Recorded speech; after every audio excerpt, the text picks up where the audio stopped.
to you guys today. We are going to begin our worship service this morning, and so would like to invite you, if you are having a little chat with your friends, bring your friend. Come on up. We are going to gather here in the worship area to begin our worship. I'm going to pray as we launch into our worship time with God today, and then Julie has a story for the kiddos that she's going to tell after our prayer. So if you would, join me now for a moment of prayer as we just enter into this time with God.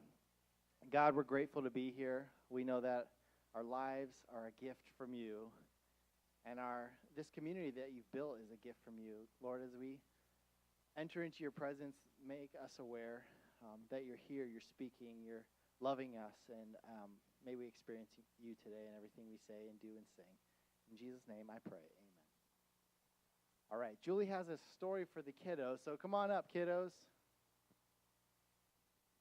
Come on up, I got a good one today. Well, I think they're all good.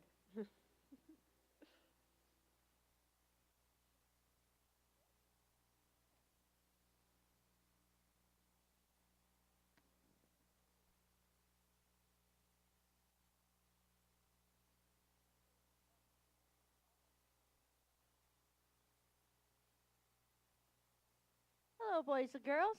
How are you all doing today? Well, that's good to hear. Have you guys ever felt scared, like in some really scary situation? No. You guys are very brave. Because I know some adults that can get really scared.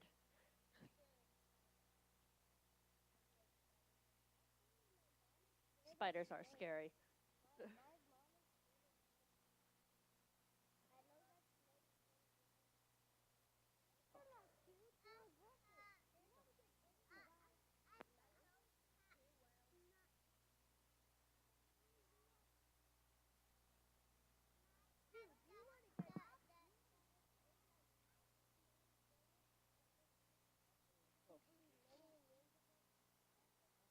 Well, I have a story about some men who were very scared, but Jesus was there to help them. Jesus stood in a fishing boat with oars and a sail, and talked to many people who had come to hear him. All day long, Jesus told them stories. When it was evening, Jesus said to his helpers, "Let's cross over to the other side of the lake and rest."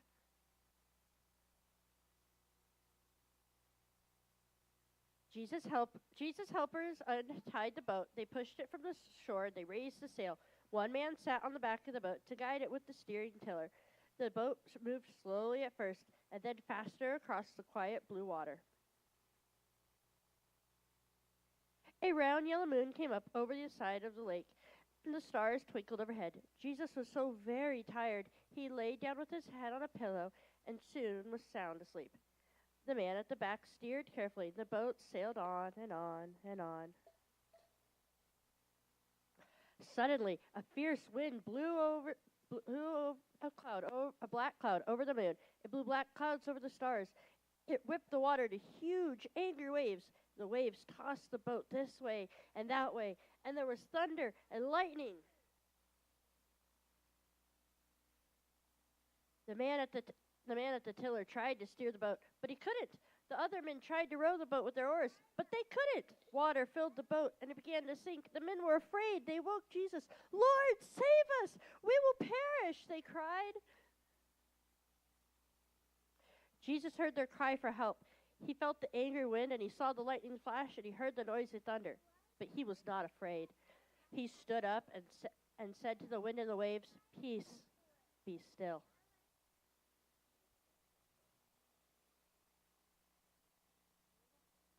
The wind stopped blowing, and the waves were still. The clouds went away, and the stars twinkled again. The boat sailed on the sparkling path that the moon made on the water. They crossed to the other side of the lake. "Why were you so afraid?" Jesus asked. "Why were you afraid when I was with you?" Jesus says to boys and girls like you today, don't be afraid when lightning flashes and thunder crashes and the strong winds blow. I am with you always, says Jesus. In the dark and in the storm, I will never leave you. Do not be afraid. So even when we are most afraid, something seems so scary that Jesus is always there to help us, to protect us and keep us safe away from all of these terrible, scary things. And He will never leave us. Okay. The children are going to take up our children's offering. They're going to take up our buckets for the spare change.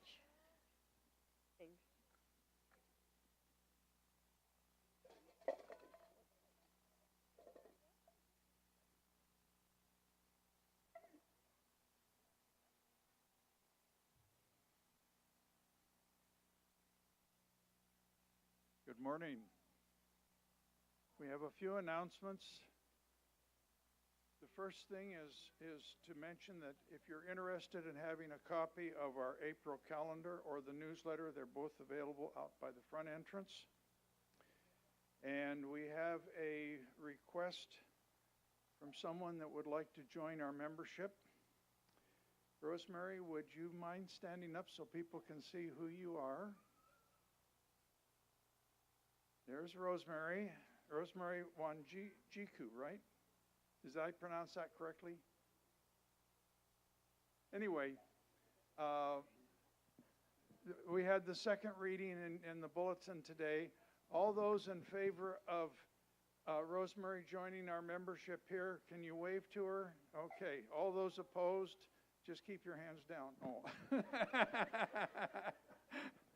Thank you, and welcome, Rosemary. Gordon, you wanted to make the announcement about the garden club. So I've been up here a few times already. We tried to have the first meeting of our church growers vegetable garden club last week, but it didn't work. We were so busy with the provided meal and all that. So we're going to try again today after service in the back. We're going to gather around one of the tables back there. And we, by the way, are making progress already. We got some raised beds that we're in the process of building. One's done. And I'll share with you after the service about what's going on there. But, yes, all gardeners, please come. I'm really excited about this tribe. Okay, thank you, Gordon. TVA is going to have a fun run to raise money from a bathroom remodel. It's going to be on April 19, and apparently they have more information on our bulletin board back there, so check on that. We want you to be aware we're going to have a communion service next week, April 20, and so we want everyone to be aware of that. And then I was asked to announce to save the date May 19. This is for the ladies, 11 to 1 o'clock. They want to have another Crosspoint ladies tea. So save May 19 for that. And then we had one announcement come in that we don't have a slide for from the Oregon Conference from Big Lake. Big Lake Youth Camp is looking for a gently used golf cart or side-by-side Ranger style of vehicle for camp use during the summers. If you have one you'd like to donate, please reach out to our office. So if you have either a golf cart or a side-by-side Ranger and you want to donate it to Big Lake, you can either see myself or our church secretary for the email address and phone number. So thank you.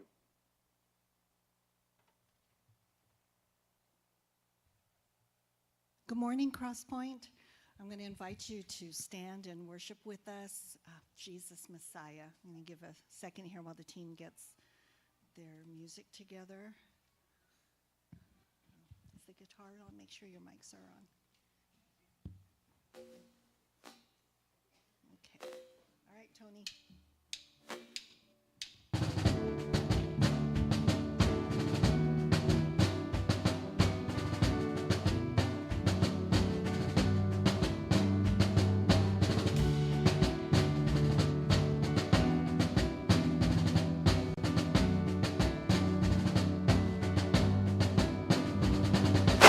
He became sin, who knew no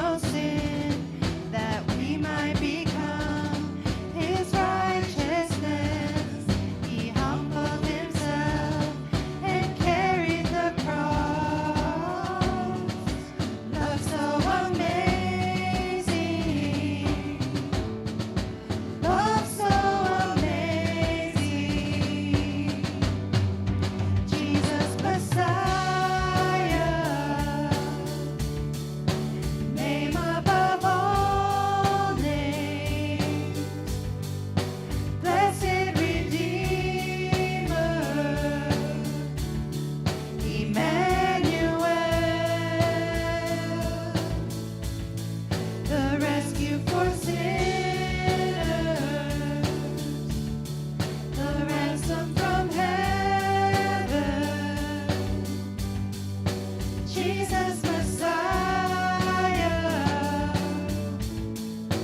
Lord of all.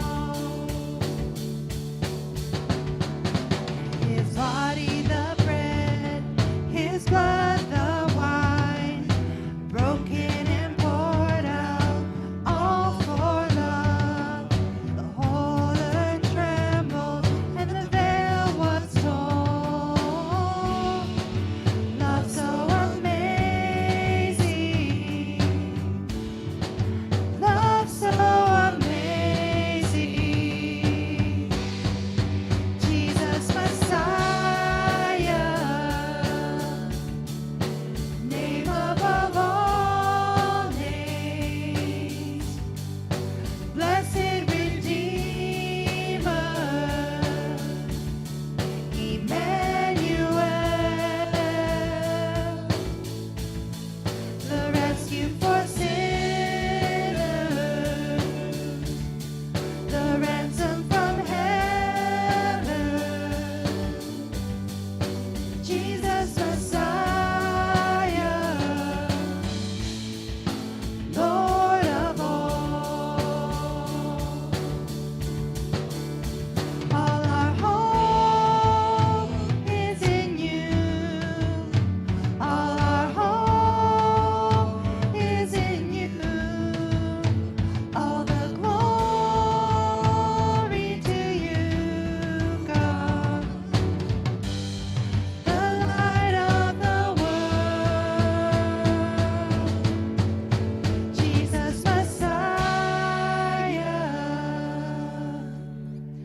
name above all names, blessed Redeemer,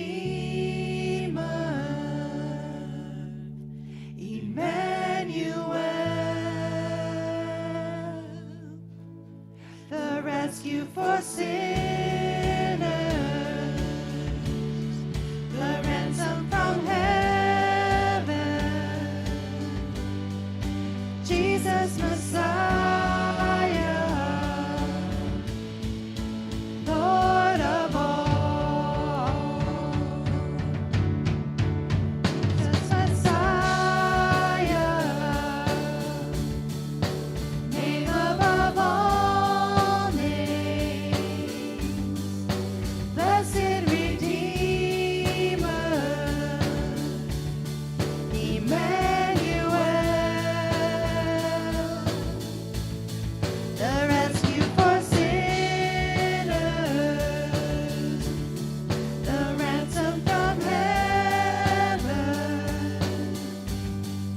Jesus Messiah, Lord of all. Jesus Messiah, Lord of all.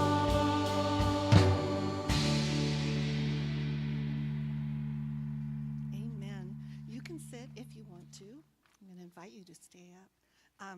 This next song, called Your Grace Finds Me, it's not been a particularly easy week this past week, but let me tell you, God has been there, and I am so blessed this morning that I have these wonderful people up here with me. If you don't know, I'm Linda. I've got Eliseo on guitar, Mackenzie vocals, David on vocals, Mark on bass, Tony on drums, and in the back we've got Sierra, who's helping us with sound and also doing vocals. God is so good. All right, Tony.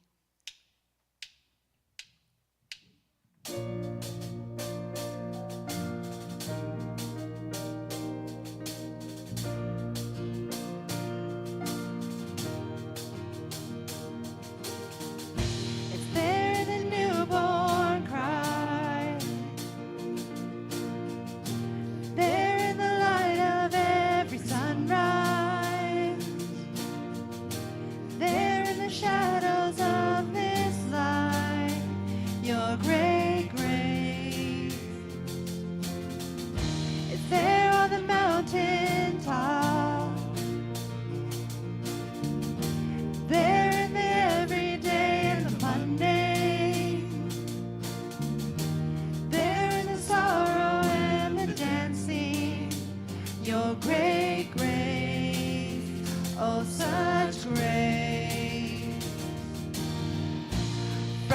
creation to the cross. There from the cross into eternity, your grace finds me. Yes, your grace finds me. It's there on our wedding day. There in the weeping by the graveside. There in the very breath we breathe, your great grace. The same for the rich and poor. The same for the saint and for the sinner. Enough for this whole wide world, your great grace, oh such grace. From the creation to the cross, there from the cross into eternity, your grace finds me. Yes, your grace finds me.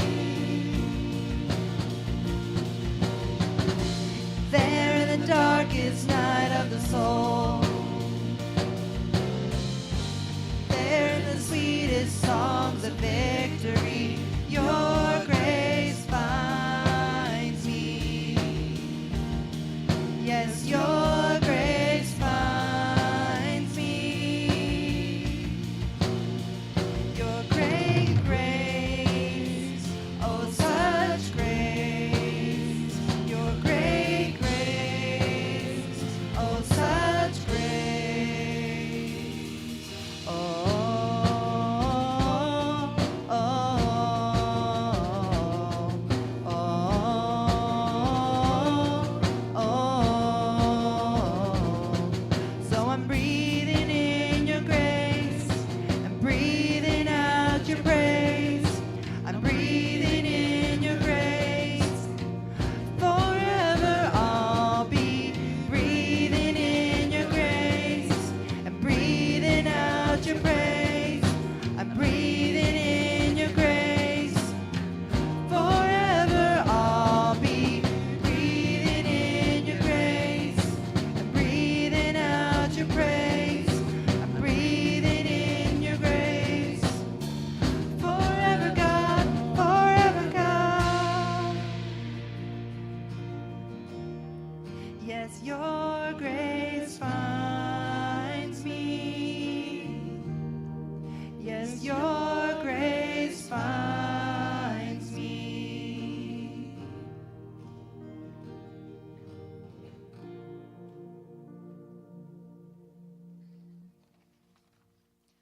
This last song, it's a fun one. It's called Do It Again. God is so good, and you know, no matter what, He's never failed us, and He's going to keep doing that. I'm going to invite you to stand again if you want and join us.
promise still stands. Great is your faithfulness, faithfulness. I'm still in your hands. This is my confidence. You've never failed me yet.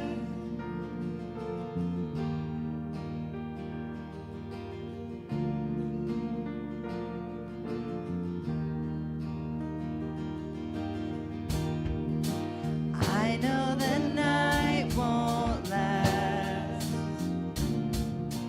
Your word will come to pass. My heart will sing your praise again.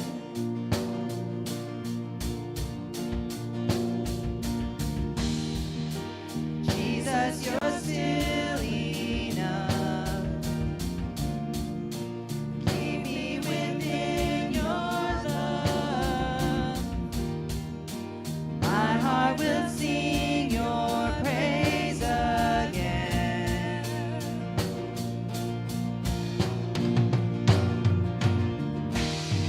Your promise still stands. Great is your faithfulness, faithfulness. I'm still in your hands. This is my confidence. You've never failed me yet. Your promise still stands. Great is your faithfulness, faithfulness.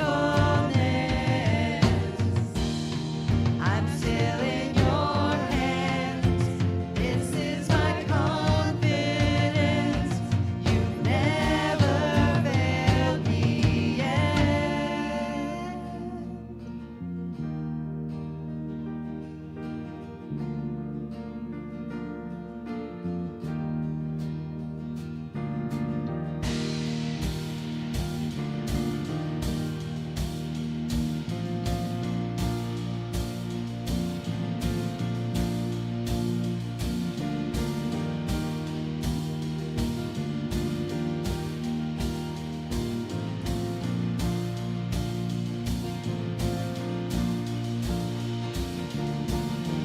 I've seen you move the mountains, and I believe I see you do it again. You made a way where there was no way, and I believe I see you do it again. I've seen you move the mountains, and I believe I see you do it again. You made a way where there was no way, and I believe I see you do it again.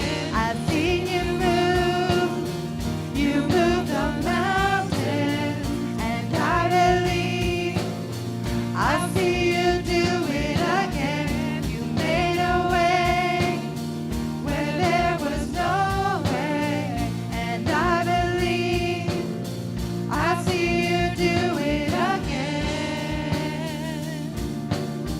I see you do it again.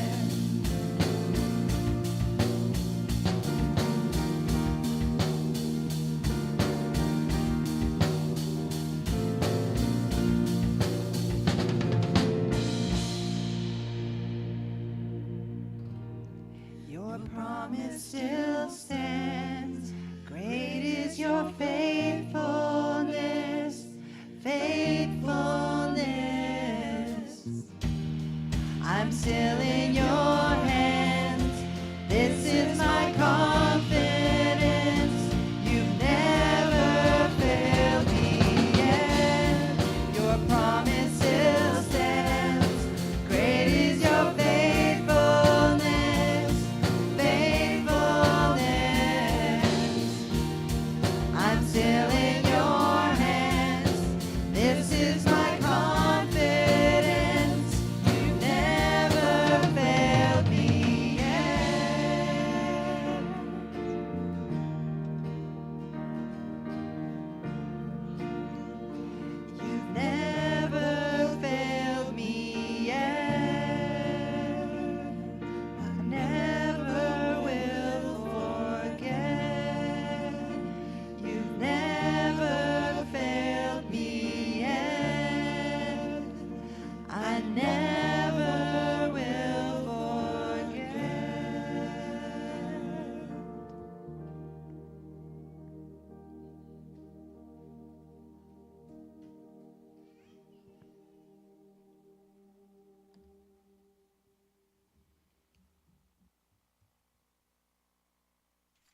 You may be seated. This morning we have a familiar face and a special guest, Bethany King. She is joining us again. She used to be a local here. Many of you knew her from when she was a kid growing up around here, but I knew her from Big Lake Youth Camp, and I knew her from Walla Walla University a bit. We have a little bit in common with our biblical languages backgrounds, but Bethany's been doing some mission work around the world, and she's come to share. Maybe you remember the last time she was here, she shared a little bit about what they're doing, but she's going to share a little bit more about what's been going on. So I want to invite Bethany on up, and I'll pray for Bethany, and then I'll give her the reins to see what she has to share with us this morning. God, we thank you that Bethany's here again. We thank you that you've been using her in such powerful ways. The Holy Spirit's led her to open doors for people and to help around the world. And Lord, we ask that you make the things that she's sharing with us today penetrate somebody here, their heart, to move in service for you somewhere in their lives. So we ask that in Jesus' name. Amen.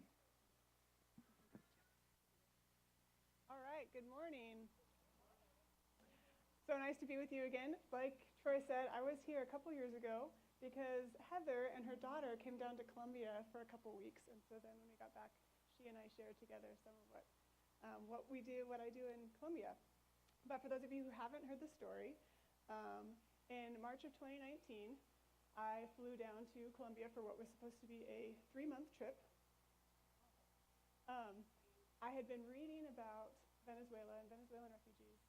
I got to the point where I was reading an article every day, and finally I was like, okay, I want to see what's going on down there, if there's something we can do to help.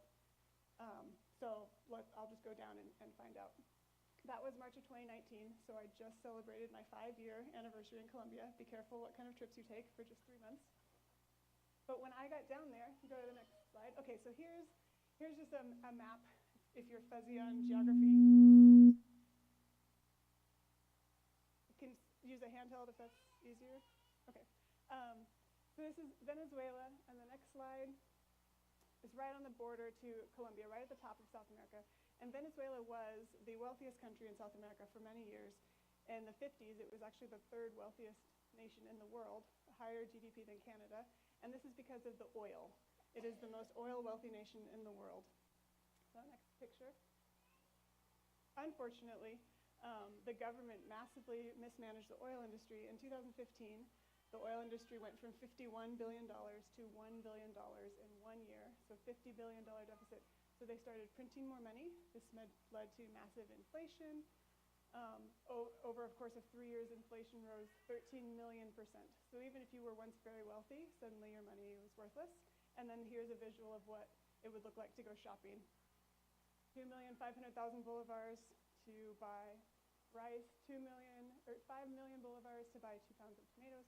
So what happens when prices get like this? And then also massive food shortages. Even if you had this much cash, supply chains broke down. There's no food on the shelves of grocery stores. And this affects everyone. It doesn't matter if you were wealthy or poor. And so then what happens is that people start leaving. This was just before I arrived. They closed the border to vehicles just a couple months before I arrived. But people were fleeing en masse out of Venezuela, some into Brazil, but mostly into Colombia. And then next picture. And then I took this picture in early 2019 when I was there. There was a 2 to 3 to 4 day wait to get across the border into Colombia. People would camp out and sleep overnight trying to get into Colombia. Next slide. So this is a map that I found. I arrived, I looked at the map and I looked at the border. I said, okay, Cucuta, that looks like a border crossing city. There must be refugees there. And I did a little Google searching. Yes, Cucuta, there are refugees coming across from Cucuta. So I bought a ticket there. And I remember before I went over, I had done a little bit of reaching out to organizations, but couldn't really find anyone on the ground in Colombia. And so I thought, I'll just go. It'll be hard, but I'll figure it out. I'll go and talk to people and figure out what's going on. And then I got there, my day 1 in Cucuta, and I was like, oh, I'm here, and it's hard. I don't really know what I'm doing. But I walked around for 3 or 4 days and just talked to everyone in the city. Talked to Colombians, talked to Venezuelans. What's your story? How did you get here? Why did you leave Venezuela? Or to Colombians, how is this affecting your life to suddenly have all these people coming over? And sometime, maybe the 4th or 5th day, I found this map buried deep in a Facebook forum. I pretended I was a refugee and went looking for aid. And so found this after 2 hours of digging through a Facebook forum. And this is it's now outdated, but this is the map of the shelters and aid points along the route to Bogota. So this map represents the first week of their walk. Cucuta there is the border. Where I live now is Pamplona, kind of in the middle of the hill. And so all of these little houses are shelters or homes that had been opened mostly by locals. So when I first arrived, this is the beginning of the crisis. Most of the aid was local Colombians or local churches that had just seen the need and opened their doors. 60-year-old woman, Marta, who was started by having women and children sleep on her floor, and then one thing led to another, and suddenly she's feeding 300 people a day and having 60 people sleep in her living room. And her neighbor, Douglas, 65-year-old shoe repairman who quit his job and built Swiss Family Robinson style shelters on the side of his hillside and slept 200 to 250 people a night, but all very, very grassroots. No, not a huge organizational effort, not a lot of government money. Next slide.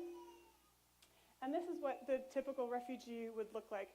They're called caminantes in Spanish. The Spanish word for to walk is caminar. So caminante means walker, and this is what they've been labeled by the Colombians because they are walking across Colombia. So a bus ticket from the border to the capital of Colombia would be $28. They don't have $28, so they walk for a month. And a lot of people ask where they're going. Most of the Venezuelans stay in Colombia, or they're heading south. They're heading to Peru, Ecuador, Chile. If they're going to Chile, it's about a 6-month walk. There are some now that are arriving in the US. Those refugees go a completely different route, so they don't pass my aid points. And in order to get to the US, it's a much longer, more dangerous journey, and they have to have money because there's a lot of bribes and smugglers you have to pay. So the people who have absolutely nothing are the ones that go south and cross my points. And a lot of them come from tropical and hot regions of Venezuela. And where I live, we're at 8,000 feet. We're at the base of the Andes Mountains, and we're at the base of a pass that goes up 12,000 feet. And so it gets very cold. Most of them are coming in short sleeves and shorts and flip-flops and sandals and are not prepared for the weather. So I got there in March of 2019 and spent the first 4 months traveling along that route, the map I showed you, and volunteering in the different shelters just to see what is actually needed, how can we help. And then I was posting on social media and sending emails, and I started getting people sending me money from social media posts, and I felt funny having it go through my personal accounts. So my dad helped me set up a nonprofit purely to have a bank account to process donations more transparently. And then I started getting people on social media reach out to me and ask if they could volunteer with me. And I was like, I don't know. What would I even do with a volunteer? I guess, if you want to come down. So then this was my first team. Oh, thank you. This is my first team, volunteers. My sister took a year out from Walla University and came down to BNSM. And then I had a guy from Norway and a Canadian guy and a couple Americans, power of social media, right? Who all kind of showed up at the same time. And the first day I was like, well, I guess we can go to the shelter and see if they need help with something. I didn't really know how best to be effective, but we've grown since then. So next slide. This is 2023, and now we have 15 to 20 volunteers all the time. I have 4 coordinators who run projects while I'm away, and we have 4 of our own shelters. One by one, we've opened new buildings in places along the route where there weren't any shelters. And we have community projects, and each volunteer has a very clear task every morning. The schedule is posted for the week, and they know exactly what they're doing all day. But it was a process. It was the 5-year growth process. So I'm just going to share a little bit of the projects that we do every day. Oh, here's a picture of Pamplona where we live. Cute little town nestled in the mountains. Oh, but steep hills. Steep hills, yes. You will feel the elevation, 8,000 feet. And then there's some hiking right outside from us. Okay, so most of our projects happen in Pamplona. The volunteers walk to the various shelters or aid points in Pamplona, and we do. So this would be a typical evening in Vanessa's shelter. The women and children all sleep upstairs, and the men are downstairs. And there can be 20 people, there can be 80 people. Every day it's different, so we don't know who's going to arrive that day. We also do help with food, support the volunteers get there and chop onions for 2 hours, or help make arepas, like a Colombian version of tortillas. and then we'll serve, and then there could be 2 kids, there could be 20 kids, you never know what you're going to get, but we'll do a kids program, drawing, painting. The girls love having their nails painted. Next couple slides are of our kids programs. Uno, they love playing Uno.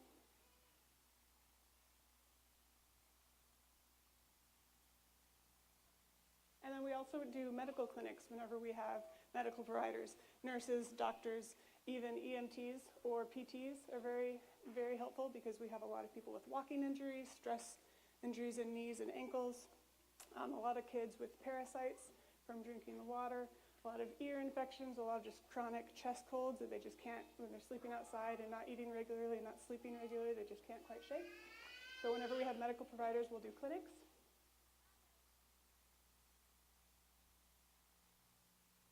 And then a favorite project of a lot of volunteers is mobile aid. So first thing every morning, we make sandwiches. Next slide. There's Heather making sandwiches for us. So we have 100, 300, 800 sandwiches, however many people we think we're going to see that day. We make sandwiches, boil eggs, and then we load the car with sandwiches, eggs, mandarins, bananas, water, diapers, socks, and then drive along the route. And some days there's 25 people, some days there's 125 people. So we try to guesstimate how much to prepare for. And then along the way we stop and talk with the people that we find, give them food, give them advice on the route ahead because there's a lot of misinformation. A lot of them hear rumors about free transportation or resources along the way that don't exist. So we try to give them an accurate representation of what's coming. A lot of families, young children, probably 1 or 2 people every month in wheelchairs, a lot of elderly people, pregnant women. This would be a typical refugee family. The woman is in flip-flops, and they walk basically all day, and hopefully they make it to one of our shelters or one of the other shelters by night, and then at 6 in the morning they start the next journey. Okay, the La Laguna shelter. This is my favorite shelter. This is the first one that On the Ground International opened. And we opened the shelter in January of 2020, so right before COVID. And it's small. Heather, did you go out to La Laguna? Yeah, so it's a 4-bedroom house, very modest brick, smaller than this space right here for sure. And our record, we have fit 99 people in this shelter because it gets below freezing at night. If they can make it to the shelter, we will try to fit them in. But when we first opened the shelter, there was a lot of opposition. It's in a small farming community, neighborhood village, about an hour drive from Pamplona, so it's at 10,000 feet. And everyone who lives there has always lived there, and they don't take kindly to outsiders anyway. And then here we are opening a shelter. So the community was not happy about this. And after we had been open for a couple weeks, they wanted to have a meeting with us. So the 2 representatives of the French NGO that I had partnered with from the shelter, the 3 of us went to this meeting in their schoolhouse and spent 3 hours standing in front of this group of very hostile people. We're very angry, and there's a lot of xenophobia and racism between Colombians and Venezuelans.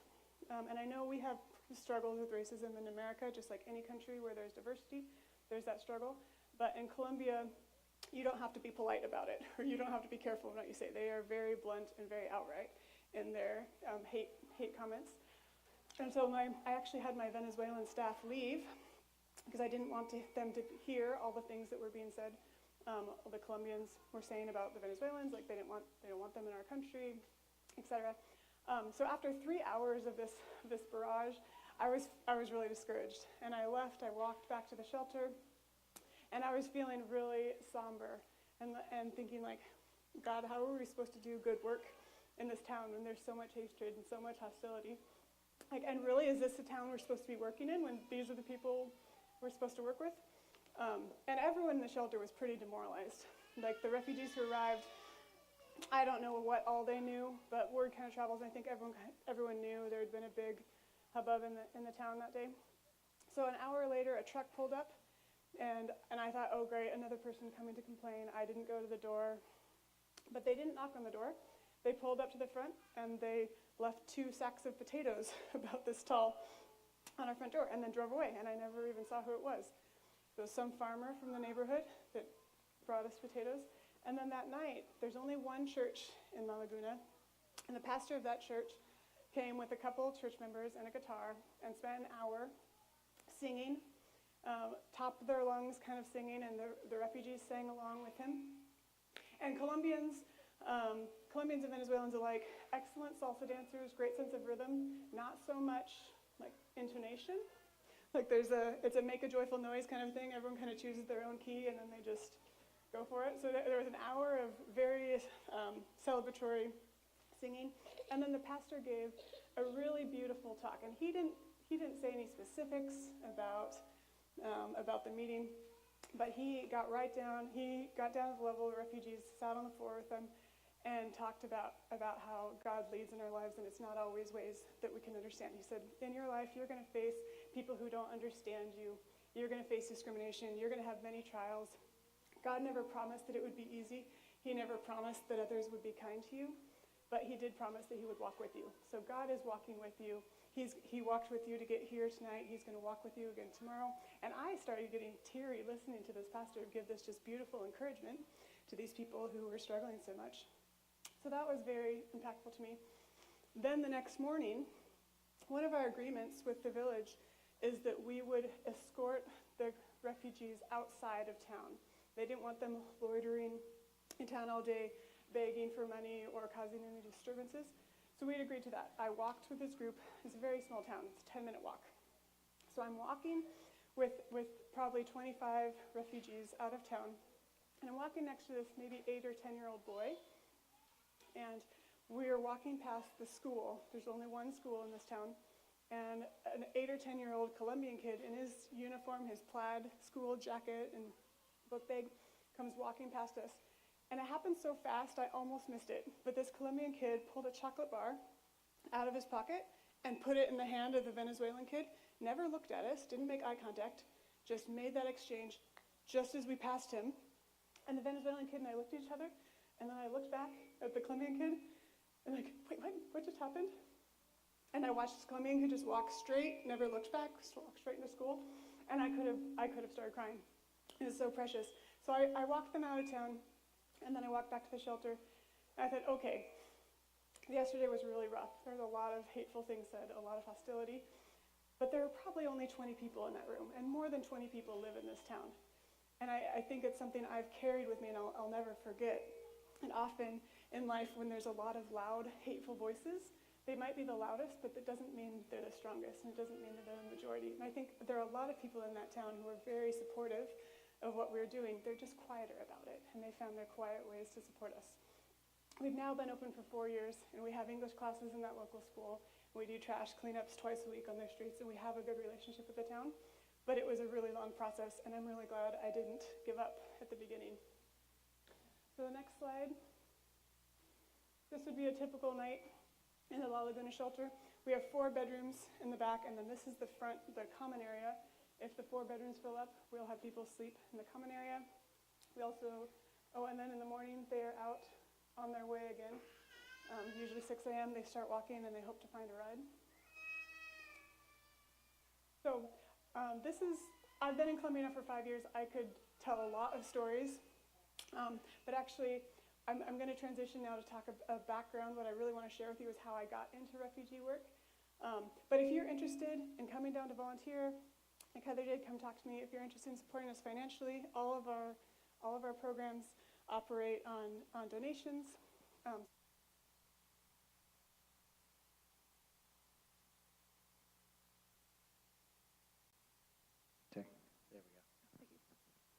If you're interested in supporting us or getting involved in any of those ways, come talk to me. But I would like to transition on how I got into refugee work in the first place.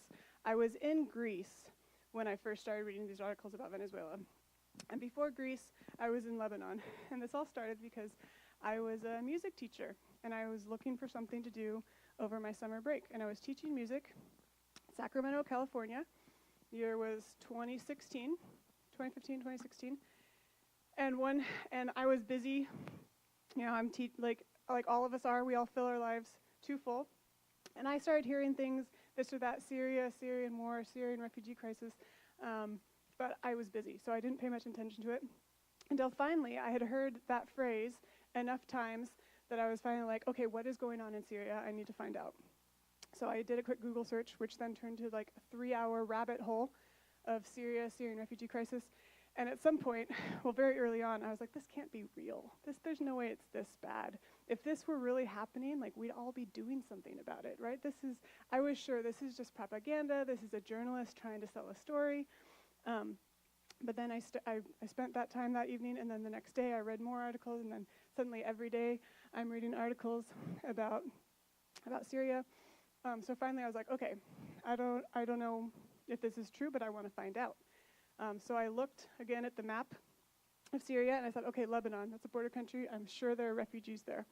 So I started Googling refugee aid organizations in Lebanon, and I found a lot, and I wrote to everyone I could find, didn't get any responses. There were a couple people that sent back forms on how to donate, but nobody responded to requests to volunteer. So I kept looking. A couple of months went by, and finally I was like, okay, tickets to Lebanon aren't going to get any cheaper. It's March already. I'll just buy a ticket, and then I'll continue searching after that. So I bought a ticket. Life got even busier. It's basketball season. I'm coaching basketball. It's spring music tour. It's spring concerts. But after I bought my ticket, I just started telling people. Everyone would ask me, Bethany, what are you doing this summer? And I say, oh, well, I'm going to Lebanon. I'm going to work in a Syrian refugee camp. And I said this so many times, I think I forgot that I didn't actually have any connections. It was just like, yeah, this is what I'm doing. And so the day got closer and closer to this ticket, and it was through these individual people. My 6th grade teacher, Barbara Houghton, for some of you guys who know her, she was like, oh, my son's roommate's girlfriend's cousin, it was something very distant. Like, she knew someone who worked with refugees. I'll connect you guys. Another friend of mine said, oh, I met this guy on a plane once who worked with refugees in Greece. Like, maybe he would know someone. So it was through these individual connections that I reached out to these people on Facebook. And then through Facebook, found 2 different organizations to volunteer with. And this was very last minute. I was in the Portland airport, boarding my flight and texting back and forth with the director of a school that I worked at about a host family. Because I had asked, is there any chance I could live with the Syrian refugee family instead of paying rent to a hotel? I'd rather support a family. And so she was texting me like, yes, they'd love to have you. And I was like, oh, great, like tonight when I get there, I can stay with them. So next slide, I arrived in Beirut in the summer with 110, 115 degree weather, but it's dry heat, they all say. And I got there with this family, the Lilo family, 5 kids, absolutely beautiful family, really tragic story. They had been in Lebanon for 5 years already. They were one of the first people to leave Syria. There had been bombing in their village. They lived in a quiet village. Their house was on a lake. Father was like a mid-level manager. His family owned a chain of department stores similar to Caramount here. So they were a fairly affluent family. And there was bombing in their village. So they said, okay, we'll go to Grandma's house for the night. It's safer there. So they went an hour away to their grandma's house. The next day, there was still unrest in their village. Okay, we'll wait another day. We'll wait another 2 days. A week went by. Finally, 3 months went by, and they had never gone home.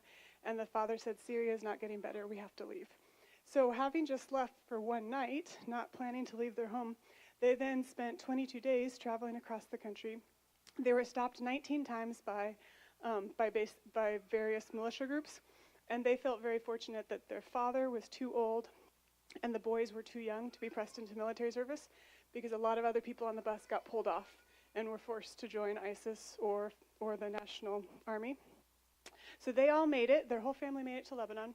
The father was working in construction. He worked 7 days a week. And Abdulrahman, which is the oldest boy in the middle, he was 11 when I met him.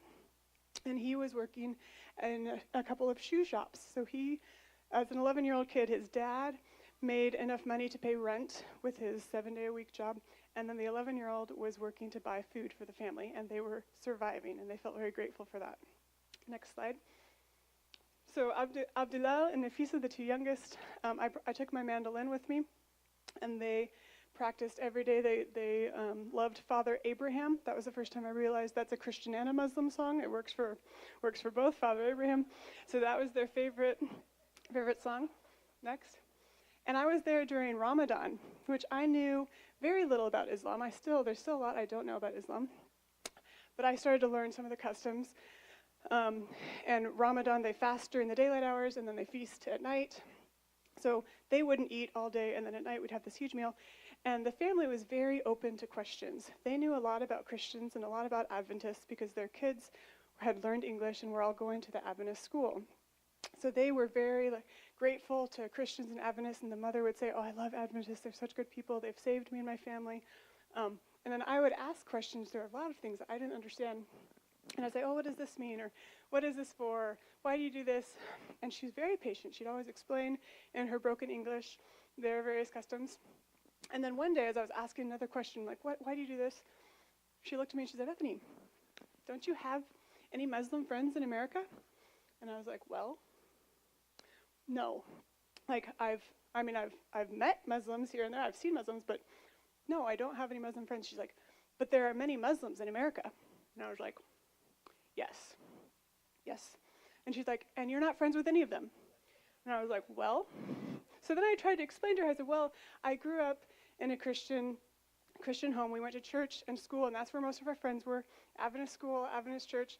And then I worked at Adventist summer camps, and then I went to an Adventist college. And then at some point I stopped talking because I was embarrassed. And I realized, yeah, there are lots of Muslims in America, and I'm not friends with any of them. And I didn't want to make excuses for that. So I've carried that memory with me often. And I really do. I think that if every Christian had a Muslim friend and every Muslim had a Christian friend, we would have a more peaceful world. When I think of Muslims now, I think of this beautiful family and how they welcomed me into their home. So I spent half the summer with them, and then the other half of the summer, I worked in the camps. And this is 12 kilometers from the Syrian border. And my first day in the camps, I realized, oh, every article I read was not only right, it might have painted a rosy picture. The situation I saw in the camps was worse than anything I had read. And just very bleak, very hopeless. People that have come from terrible trauma. Most of the Syrians I worked with did not leave Syria until someone in their immediate family was killed. Because I think it's like deeply ingrained in the human psyche that you are going to be the exception. That's going to happen to other people, but it's not going to happen to you. And so people would see things around them, but they almost turn a blind eye, or they don't want to believe it's real until it's so real, until someone in their household has died. So a lot of them are coming, not their whole family together. Again, we got to do a lot of work with kids. So a lot of these kids, I was told I was working with a group that were not ready to enter grade level. So I thought, oh, like kids with special needs or something. No, all of them were very brilliant kids. They had just been out of school for a number of years. And this is what happens when your country is in chaos and you're traveling around, or you're walking, or you're living in a camp where there's no school. You haven't learned your multiplication tables. Most of them hadn't learned the Arabic alphabet. They couldn't read in Arabic. So we're teaching them English. We had an Arabic teacher who was teaching them how to read in Arabic. And then, basic English words, basic math. And the organization I worked with, they're Salam, which means peace, and it was an international organization with people from all over the world, mostly Europeans, about 20 to 25 people throughout the summer that I was there. And of those 20, 25 people, I was the only Christian. And not only were the others not Christian, they were anti or scornful of anything that had to do with faith or religion. Very new age, very secular. And yet here they were. They're living in the dust and the dirt and doing really hard work. And several times when I looked around the room, we'd have our staff meeting and kind of divide tasks for the day. And all right, ready, break, go take on the day. I would think, man, where are the Christians? These people are doing God's work. They're doing what God has called us to do, serving the most vulnerable and needy. And yet they don't even claim to know God. God has so many ways for his work to be done. He'll use whoever is available. But where are the Christians? We should be here, en masse. And as I thought that, in the same moment, I thought, oh, Christians are staying safe. Because in all of this lead up, and those months that I had been telling people, I'm going to the Middle East, I'm working in a Syrian refugee camp, every single time, the first reaction from everyone was oh, you're going to the Middle East. Is it going to be safe? How do you know you're going to be safe there? That was always the first question. And at first I was a little taken aback, because I thought, well, I don't know what the safety statistics for foreigners is in Lebanon, but I feel like this is where God's called me to go, so I'm going to go. And then when I got to Lebanon, I was, again, posting pictures on social media and sharing through an email group. And I got a lot of responses. People were very engaged in what I was doing, but overwhelmingly the response, the comments on all of my pictures and responses to all of my emails were, stay safe, be careful. Several times I got an email from someone that was just all caps, stay safe, and then 15 exclamation points, and that's all. And at some point here, halfway through the summer, I started feeling really discouraged. I felt like this was the first time in my life I had seen evil really close up, not in the people I was working with, but in the stories they had come from. And it was really tough. I was really grappling with heavy things. And it started affecting me outside of work. We'd see these terrible things all day, and then I would have a hard time sleeping at night. I started having nightmares. And the others in the house drank a lot of alcohol, and that was usually their coping mechanism. They get home, and then everyone in the house would kind of be drunk at night. Now, I don't drink, so I didn't have that escape, and I also didn't have anyone to talk to because they were coping in their ways. And so I started just feeling more and more discouraged, and I thought, man, all these people at home who are, my support group, they're all Christians. They're all believers in Christ. Why aren't they encouraging me? Like, why aren't they saying, Bethany, be hope for the hopeless, be light in a dark place? Like, all they're saying is, like, stay safe, be careful, take care of yourself. And I recognize, like, in our culture, this is how we say I love you. These are people who care about me. They want me to come home safely, and so that's their way of expressing it. But I thought, man, I'm really in a place where I need encouragement, and who better to encourage me than my Christian brothers and sisters? Because here's the thing, and I spent a lot of time thinking this through that summer. Nowhere in the Bible does Jesus tell his disciples to stay safe. He does not say, go ye into all the world and preach the gospel, but stay safe. He does not say, you are the salt of the earth, the light of the world, but stay safe. He does say, many of you will face trials and persecution because of my name. Men will hate you because of my name. And the early Christians got that. The first disciples of Jesus lived in constant danger because of their faith.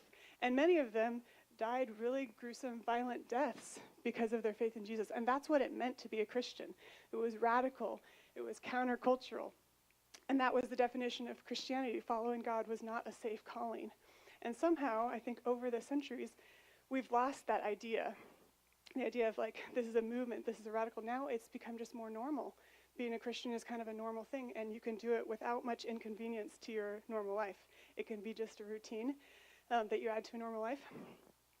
So this would be my challenge to you, to be willing to live a life outside of safe. And this is going to be different for everyone. This does not mean that all of you should go work with refugees in another country. In fact, I think most of you probably that's not your calling.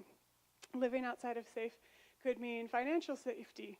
It could mean social safety. It could mean taking a risk with your finances and trusting God, or taking a new job that pays less, or making a new circle of friends, inviting people into your circles, doing something that your friends might not think is cool, but you feel God's led you to. It's also not a call to recklessness. I'm not advocating to throw all caution to the wind. I'm not saying that in order to be a real Christian, you need to put yourself in dangerous situations. There's obviously still a place for prudence and wisdom and discernment.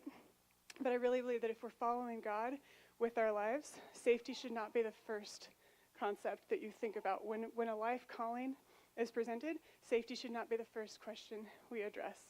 Because the world misses out. We miss out on so many things. You miss out on families like the Lilos, and they miss out on you, the gifts that you have, that only you have to give to the world. When you stay in your very safe circles, the world doesn't get to experience those things. And this is different for everyone, and also, you don't actually ever have to leave Portland, Oregon. So another really beautiful thing. When Jesus stood in Jerusalem and told his disciples to go to the ends of the earth, be witnesses in Judea and Samaria and to all the ends of the earth. The next time you have a globe, pick up your globe and stick your finger on Jerusalem, on Israel, spin the globe around. Exactly opposite from Jerusalem is Portland, Oregon. So we think of going to the ends of the earth as going to deepest, darkest, wherever, Africa, Asian jungle. We are living at the ends of the earth. You are living at the ends of the earth right here. And there is a lot of need in this city, and a lot of people who need Jesus in Portland, Oregon. This is not, God called us to the ends of the earth, and it took us 2,000 years, but we're here now. So here's my encouragement to you, to ask God, or to be willing to look into your life and see what you might be holding on to that as a security blanket between you and living God fully, and also to be an encouragement to others. I think as Christians, we're failing each other if our greatest encouragement for our fellow believers is stay safe, be careful, take care of yourself. I would encourage you to encourage others to be bold, to be brave, to be hope for the hopeless, to be light in a dark place, to be courageous, be strong and courageous. Another thing, I have had the privilege of getting to share my story and this message with a number of churches and a number of high schools, and I get very similar responses. After I love talking with people afterwards, so please come and say hi. But the most common responses I get, people say, "Oh, I loved your message. That was really great. But I'm old now. Like that's for you young people." No, you're not too old. Or I also get, "Well, I'd really love to do all those things you're doing, but I'm still in high school, so maybe when I grow up." No. Or I get people that say, "Well, that's so inspiring. I'd love to do that, but I'm married, and so I have to." No. Or other people still that say, "Well, I'd love to do all those things, but I'm still single, and I really want to get married and then do those things with someone." So let me tell you, I believe you are not too old, you are not too young, you are not too married, and you are not too single to live boldly for God today. I'm going to say it again. You are not too old, you are not too young, you are not too married, and you are not too single to live boldly for Christ. I'm going to leave you with a verse from Joshua. Joshua 1:9. "Have I not commanded you? Be bold." I added that part. "Be strong and courageous. Do not be afraid. Do not be discouraged. For the Lord your God will be with you wherever you go." Thank you.